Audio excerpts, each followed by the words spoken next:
I welcome you to the Heartstream. Welcome to Openheartspiritual Center, Heartstream, and we are so glad that you are here with us. Let us begin this service with prayer. Join me as I turn within. Oh, sweet Spirit, how wonderful it is to be together again, whether it's on the iPad or the laptop or the Android or the smart TV. We are grateful for the opportunity to gather in this sacred space. And as we bring our sacred energy, knowing that where we are, the divine is, that in this time there is love and light, hope and joy, healing, inspiration and motivation. Let the words coming out of our messenger's mouth and the meditation of their heart be inspired and enthralled, wrapped up in you, O sweet Spirit.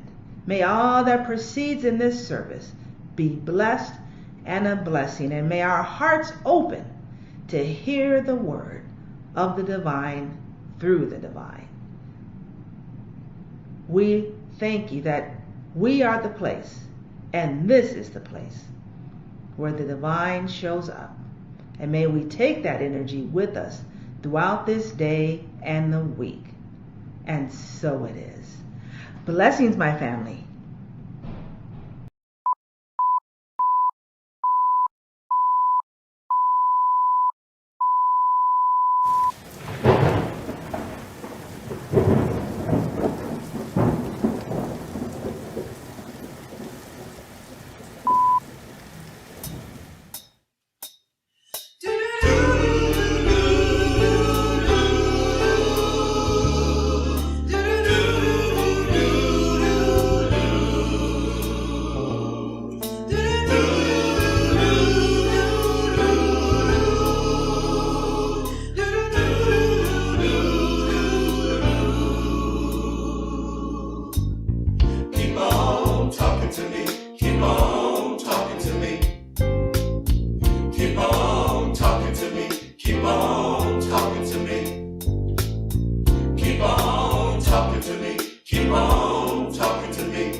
What comes from the heart reaches the heart. Good morning and welcome to our Heartstream. So great to have each and every one of you here this morning. Thank you for joining us as you do each and every week. There's many of you that are so faithful in your viewing, faithful in your comments and your support, your prayers, the positive energy and vibration that comes to make this Heartstream possible, and your financial contributions and gifts. Thank you for that. I have to today say happy birthday to my wonderful wife, Emma. This is her day, her very special day, and I am so happy and so proud to be able to celebrate this day with her, to have you as my wife, Emma, and I love you, and I'm just so grateful today that we are sharing this time together and sharing our life together. Each and every one of you, I continue to also know for you the truth, know for you spirit abiding in, through, and as you, and loving you. And I greet you. I bless you. I see God in you.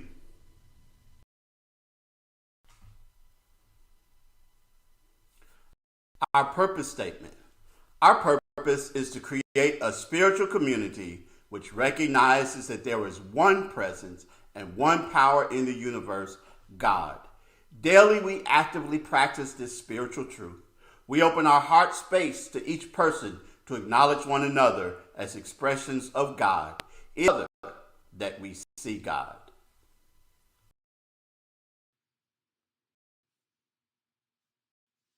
Our theme for the month of January, New Beginnings. I celebrate new beginnings as I awaken to my true essence, which is God within me. I realize the power that is being expressed as me right here and right now. And so it is. The power of encouragement. Jane Thompson stood in front of her fifth grade class on the very first day of school in the fall and told the children a lie. Like most teachers, she looked at her pupils and said that she loved all of them the same, that she would treat them all alike. And that was impossible because there in front of her, slumped in his seat on the third row, was a little boy named Teddy Stoddard. Miss Thompson had watched Teddy the year before and noticed that he didn't play well with the other children, that his clothes were unkempt, and that he constantly needed a bath. And Teddy was unpleasant. It got to the point during the first few months that she would actually take delight in marking his paper with a broad red pen, making bold X's, and then marking the F at the top of the paper, biggest of all. Because Teddy was a sullen little boy, no one else seemed to enjoy him either. At the school where Miss Thompson taught, she was required to review each child's record, and she put Teddy's off until last. When she opened his file, she was in for a surprise.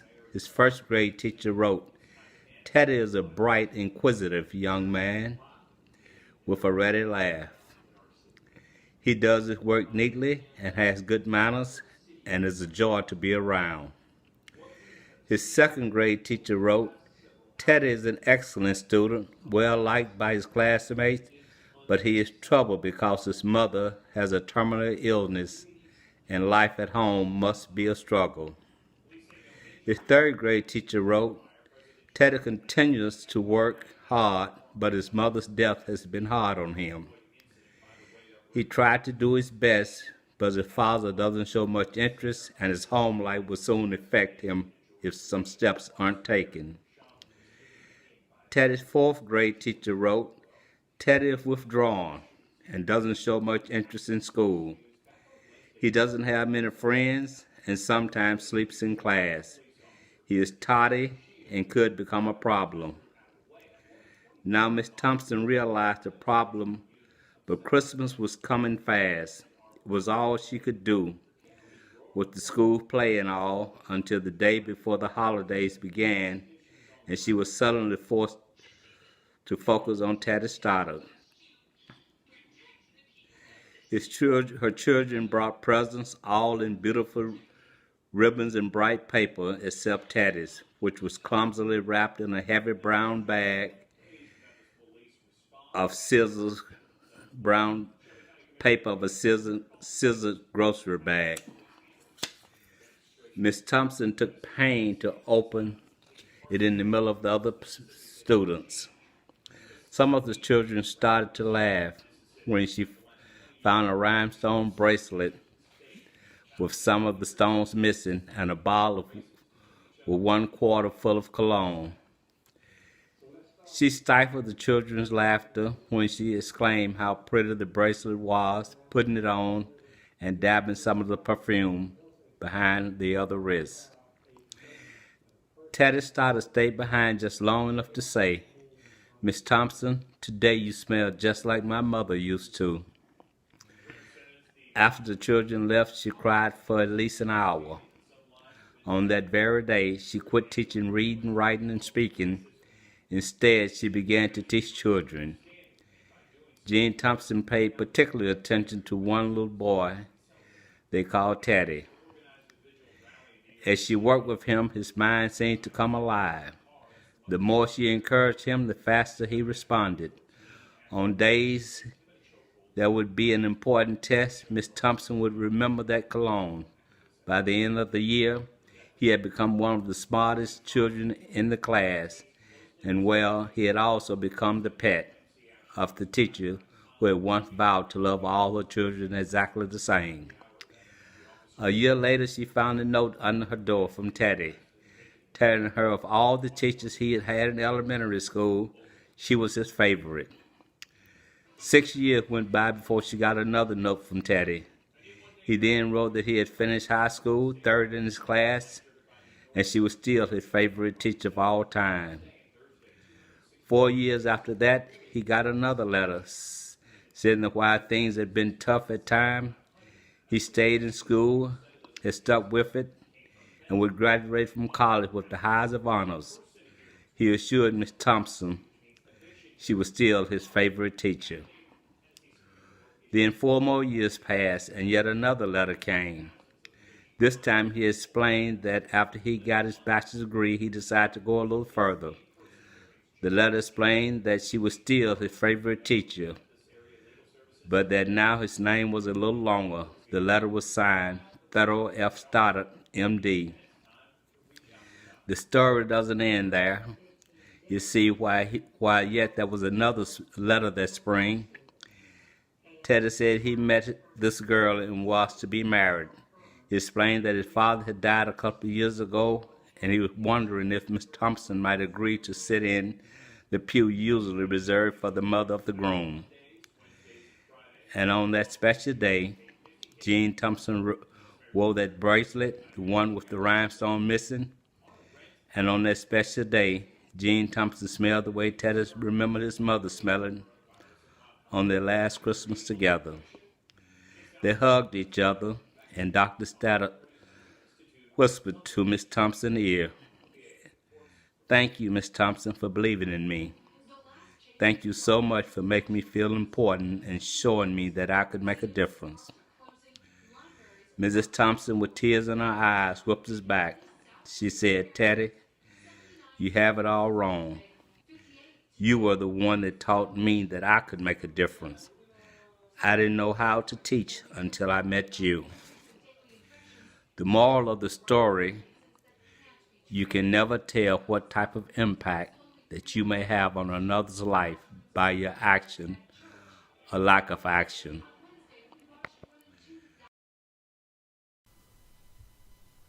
Good morning. These are your announcements.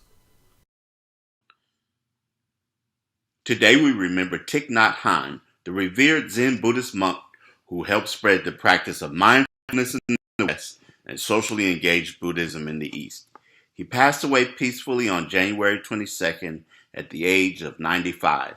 In his book, No Death, No fear, he wrote. This body is not me. I am not caught in this body.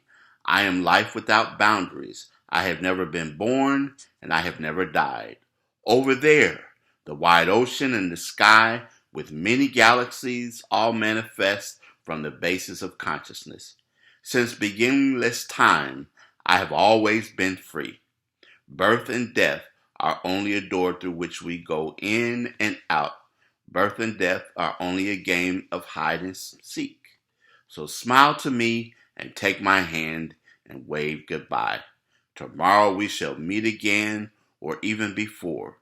We shall always be meeting again at the true source, always meeting again on the myriad paths of life. He was influential in my establishing Open Heart through his teachings, and well done, Tay. Happy birthday to you. Happy birthday to you. Happy birthday to you. Just have a happy day.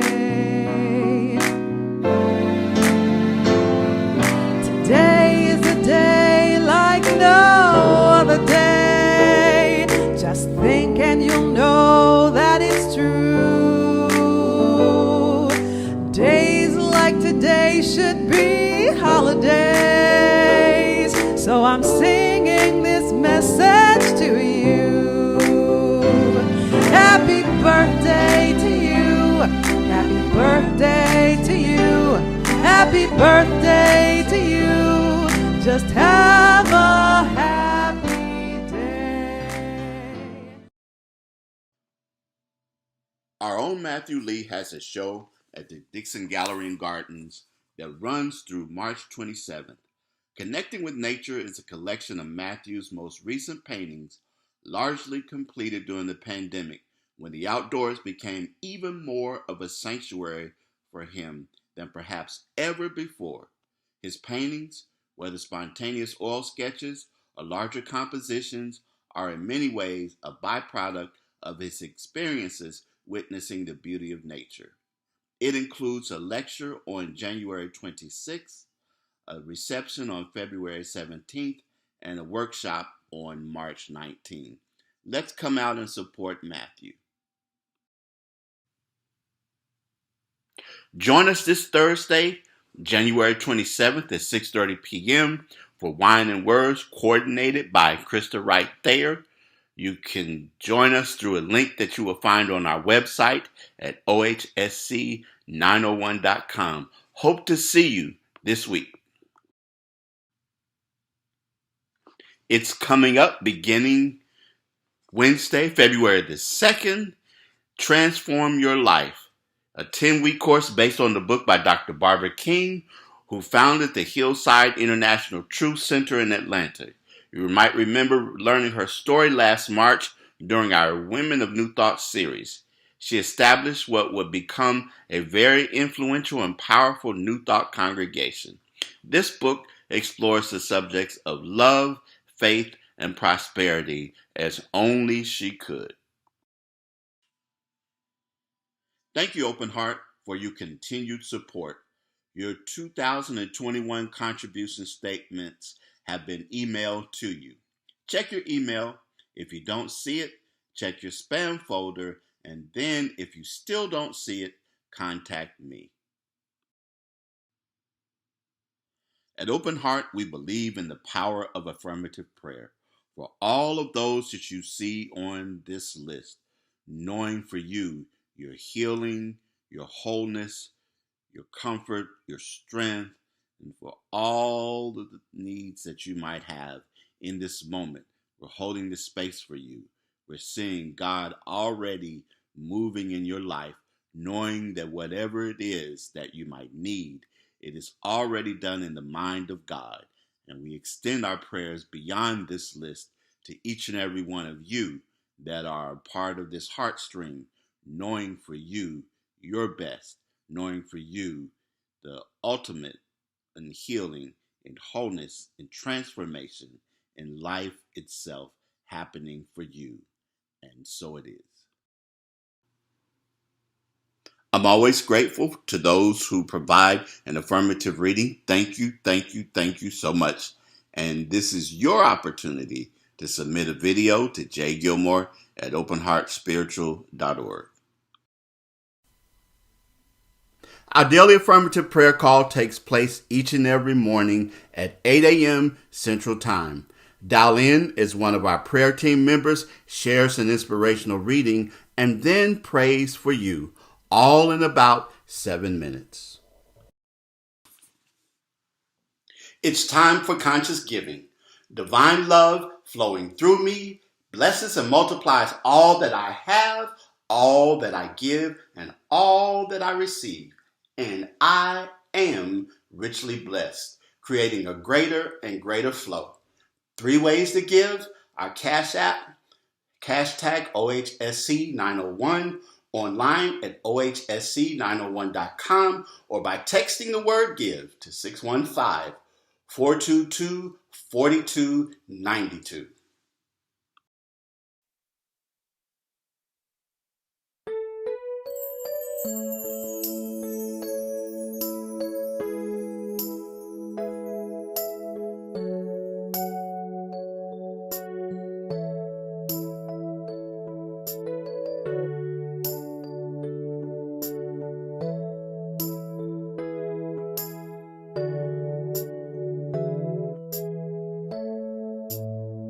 I am so blessed.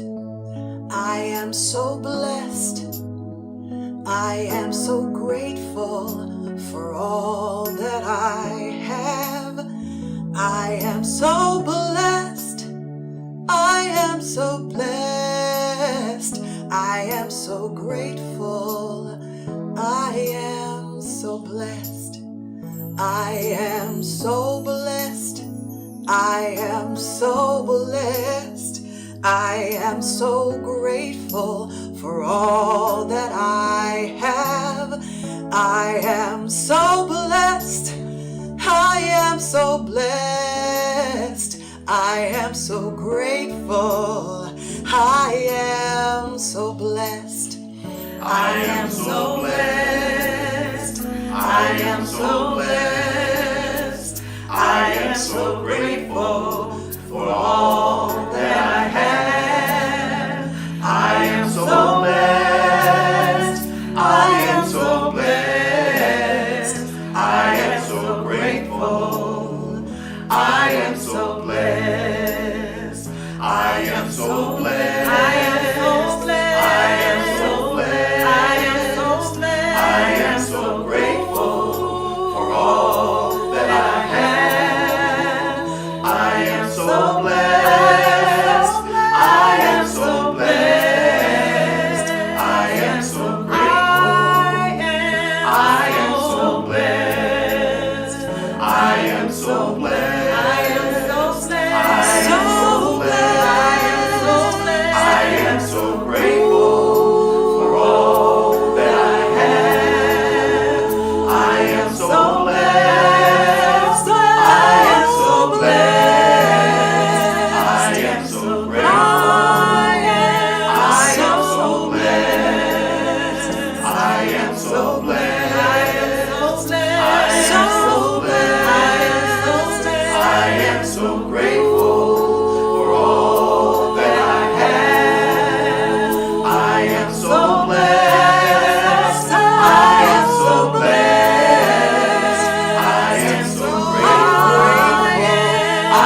so blessed.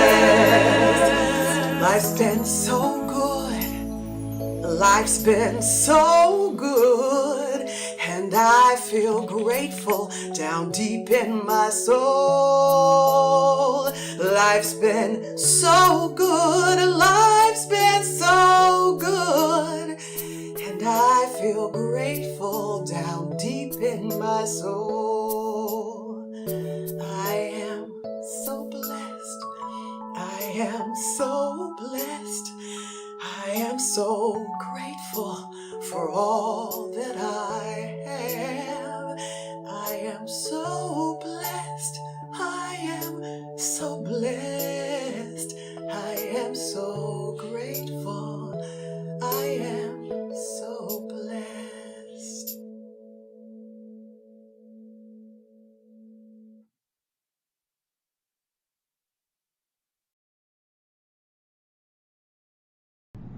I welcome you to the centering moment.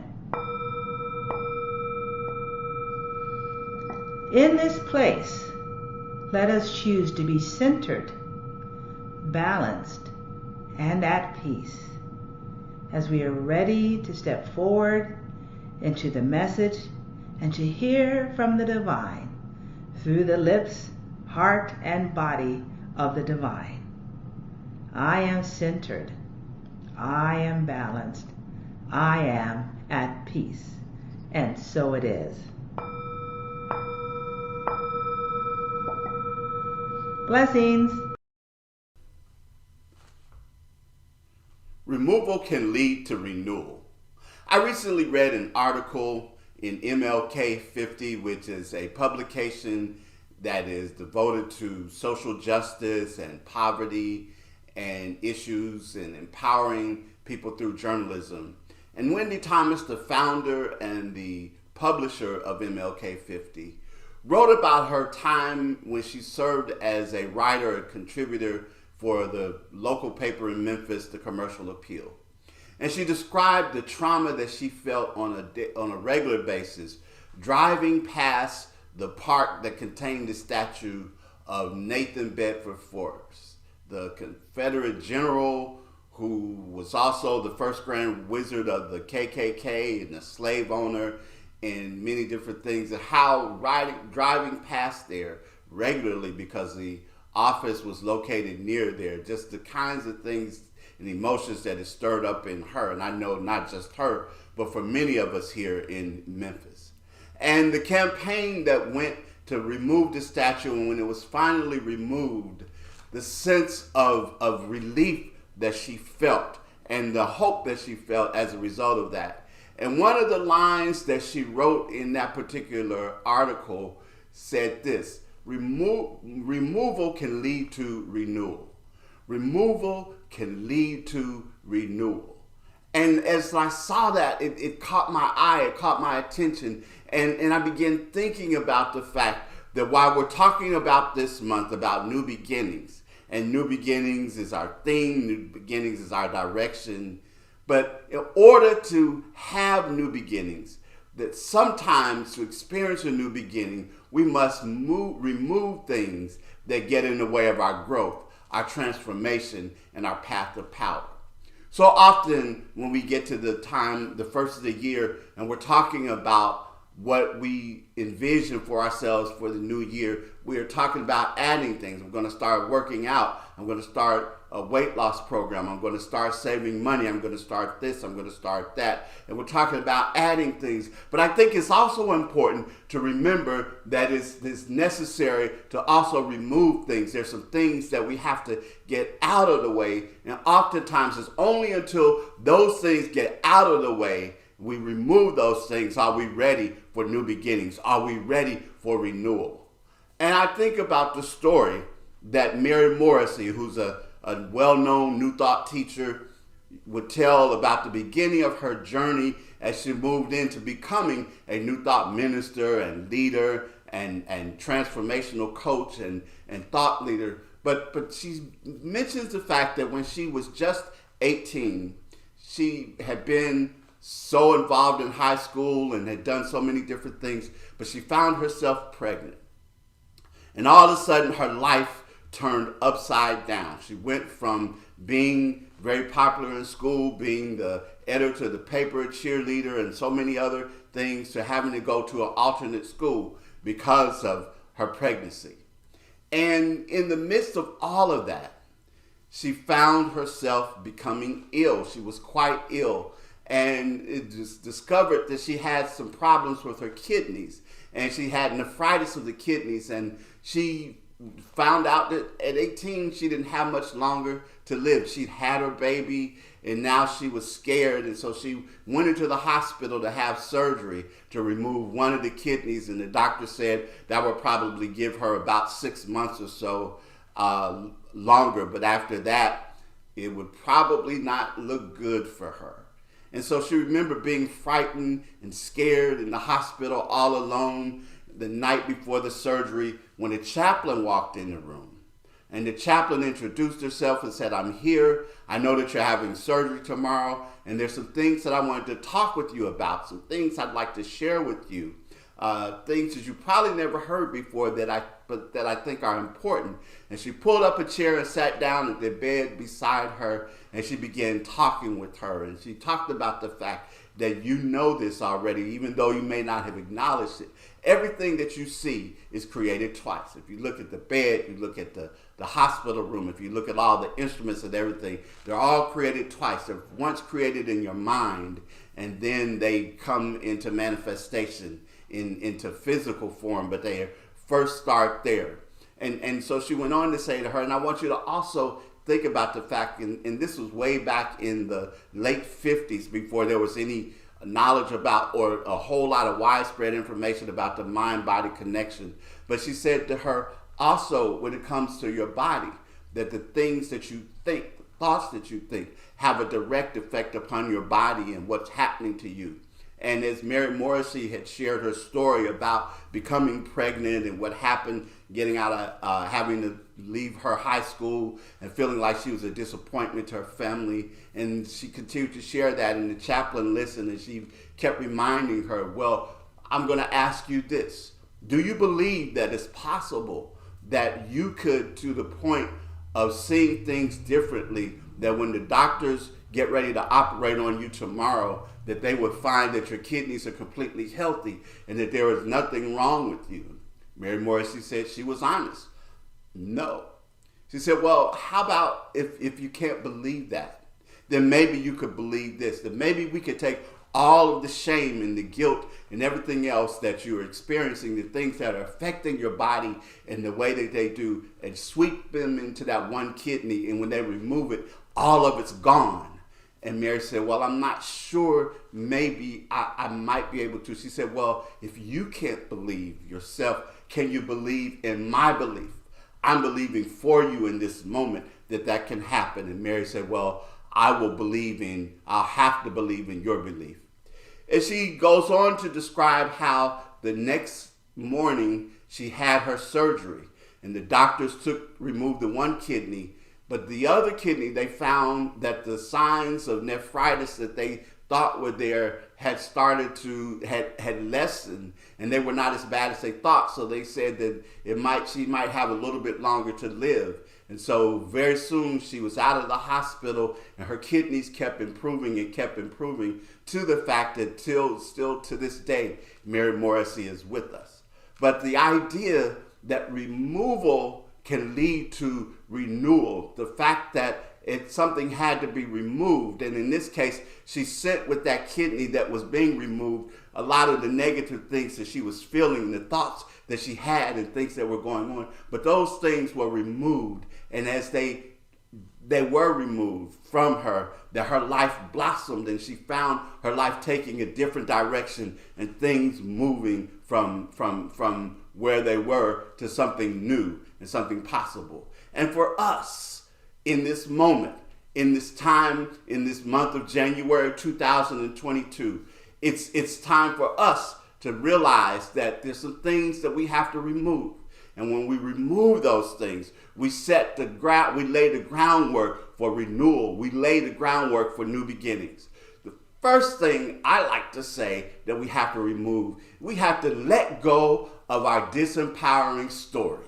Yes, let go of our disempowering story. There was a social media post that somebody put, and they asked the question, who would you be without your story? And I don't think they expected my answer, because other people were answering things, and mine was very simple. It said, you would be free.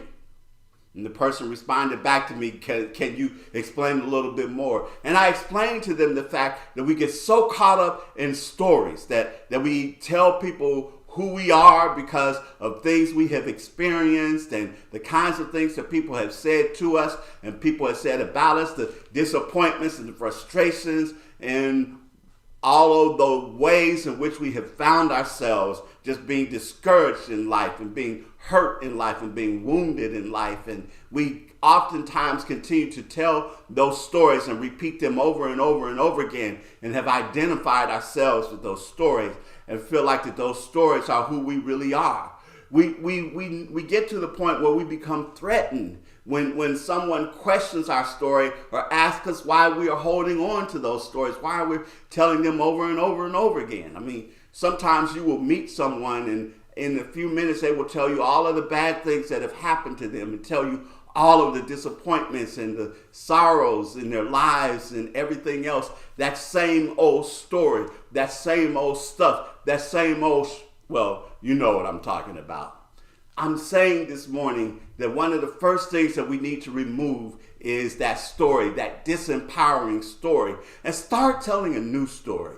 And this story is not one where we start not at the end, but we start in the middle. And in the middle, we start talking about the fact that while these things may have happened to us, we have overcome those things. Even if you haven't gotten there yet, that you begin telling it in a way that it becomes true for you. Even if you have to tell it to yourself, you begin seeing things in a different way, holding the vision, holding the space, forming the mental equivalent in your mind, that you begin seeing that you move out of that story. Your stories do not define you. You may have experiences in your life, but you are not those experiences. You are much, much more than that. I could think about how Dr. Johnny Coleman would always remind people, I am the thinker that thinks the thoughts, that thinks the things, that you are not your thoughts, but you are the thinker that thinks the thoughts. And when you take that power,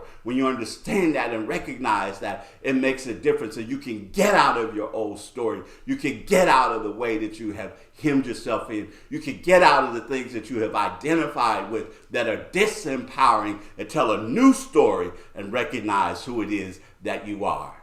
The second thing is to remove people in your life that get in your way, that are standing in your way of truth, your way of progress, your way of success, your way of peace, your way of being. Remove those people. There's some people that we find ourselves giving into and feeling like that we owe something to them because of one thing or another, because we feel like that we owe them something. And so they can hold us down by their disempowering words. They can hold us back by their attitudes, how they remind us of the mistakes that we made in the past and continue to bring those things up. They can be the ones who are the naysayers in our lives. Those are people that we have to remove. And I recognize that sometimes we may not be able to remove those people because maybe of familial relationships and everything else, although sometimes that has to happen. But if you can't remove them, reassign them. Yes, reassign them. I think about when I was in seminary and I was doing my internship, and the church where I was assigned at the time, it was a large church. Even before we started talking about mega churches, at that time, they had 8,000 members. And I was a part of the pastoral care staff. And this pastoral care staff, we visited the hospitals in Dallas every day. There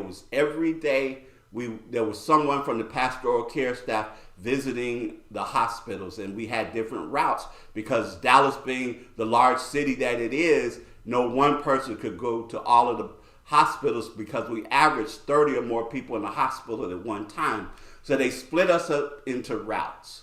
And I remember a particular time I was being assigned to a route and they had a meeting and they brought me into the meeting and they said, well, this particular route, you're going to go to this hospital and there's a woman there whose son, he's just 19 and he'd been injured in a car accident. He ran into a tree and he's paralyzed, completely paralyzed. And the doctors are not giving him much hope of walking or even much hope of recovering from the coma that he was in. So when you go there, you're going to have to help prepare her for the worst. So I got to the hospital and I went into where she was sitting outside the ICU and we sat down and we talked. As we started talking, she started talking about her hope for her son and how she saw her son walking again and her son recovering from what was happening. And I thought about what they told me in the staff meeting. I needed to be preparing her for the worst and getting her ready. But something in me was believing in her belief. What she was saying is she talked about the fact how she didn't want negative people around her. So a lot of her friends that would come and say, what is it that I could do for you? And she said they saw themselves as coming and sitting with me and talking with me and trying to get me to face reality. She said, so I just reassigned them. When they asked what they could do, I'd have them go pick up food for me. I'd have them do one thing or another because I didn't want that negative energy anywhere near me. I certainly didn't want it in the room with my son, whose name was Mark. And so she would go in when it was time for visitation, and she would read to Mark. She would talk to Mark. She would pray with Mark. She would do all of those things. And so I sat and I listened to her intently, and I heard it, and I began believing in her belief. And as I did, something happened, something changed. And it turned out that she got to the point where she didn't want any of the other ministers from the staff to come and see her but me, because all the others were trying to convince her to face reality and to know that Mark was not going to recover. And I can remember my last day of my internship when I was preaching in the chapel there at that church. And when I finished preaching and I was standing down at the front, in front of the pulpit, and people were coming up greeting me.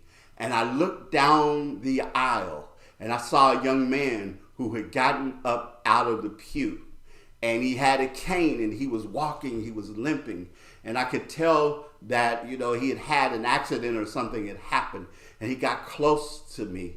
And when he finally got up to me, he said to me, my name is Mark. And his speech wasn't completely clear, but I could still understand what he was saying. He said, I wanted to thank you for being there for my mother and being there for me. And I was so overwhelmed with emotion of hearing him and to see him for that, and to understand that sometimes we have to remove the negative energy and the negative people around us. And even if we can't remove them, reassign them. And sometimes we have to get out of our own way. We sometimes are the ones who are our own worst enemy, and we say things to ourselves and we talk to ourselves because we've internalized all of the bad that we have heard. And sometimes we have to, I think about the song, set me free from myself. Dear Lord, I pray. Every time you start to move in me, I get in my way. I think about that song and understand that there are times when we get on our own way, and we have to pray and to ask and to affirm and to treat, to get out of our way and allow God to allow Spirit to move in us and to do the things that God does, to do the things that God is about doing in our lives, to understand that removal brings about renewal.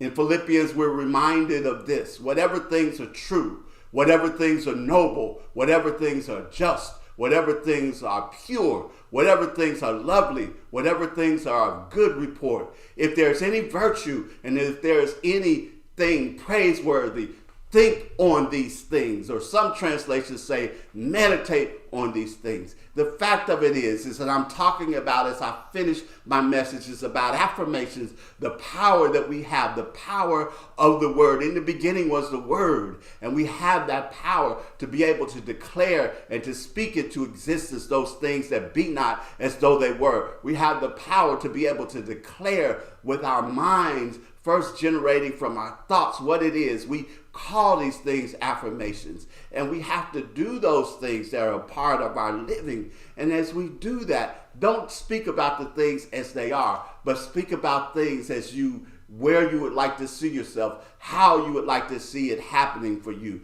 how you would like to do it, and speak words charged with power.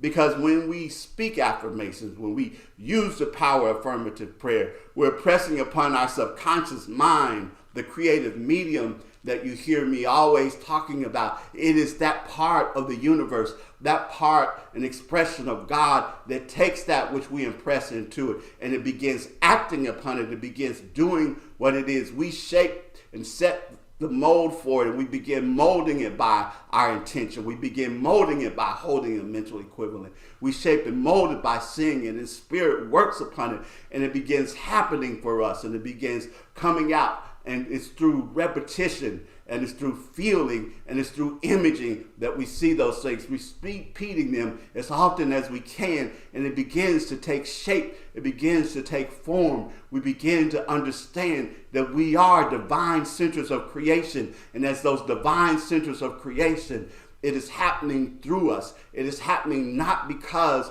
we are making it happen, but we are making it welcome. It's already done in the mind of God. And we are recognizing it, and we are speaking the truth for it today. We are understanding that today. We know that as we remove those things in our lives that no longer serve us, as we remove those people and circumstances or reassigning them in our lives, that renewal is ready to happen. That as we get out of our own way and remove our, as some people say, stinking thinking, and those things would debilitate us and hold us back. As we get all of that out of the way and remove those things, renewal happens, new beginnings happen. Things begin moving forth for us, and we begin living the life that we have been seeing, living the life that we have been envisioning, living the life that is ours, living the life that is we are meant to live. That this 2022 is our best year yet. And so it is.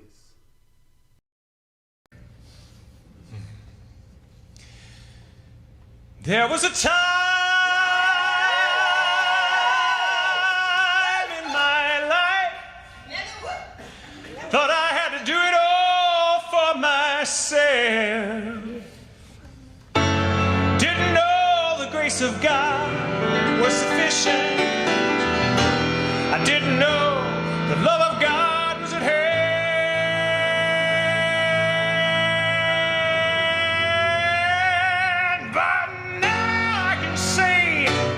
If you are discouraged, struggling just to make it through another day, gotta let it go. Gotta let it all go. Are you listening? You got to let it all go. And this is what you have to say.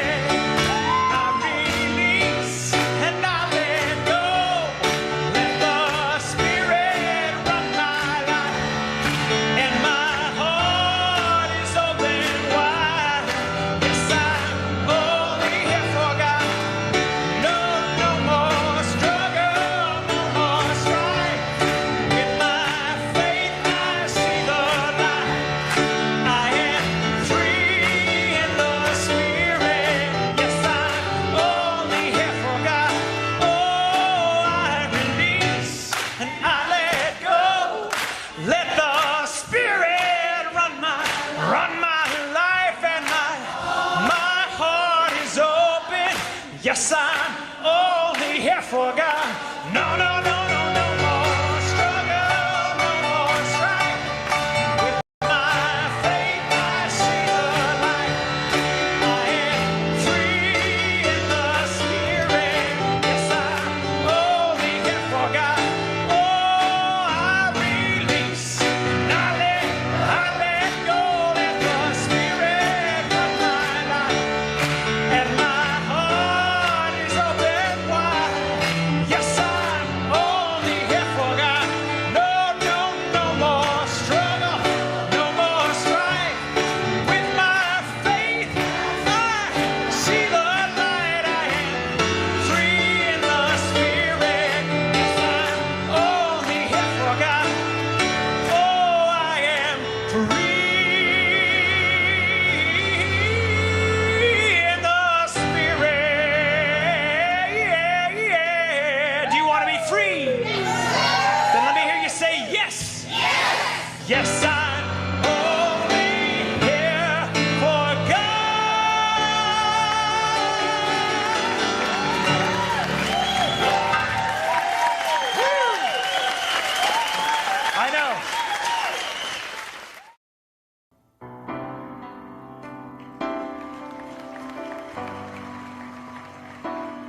be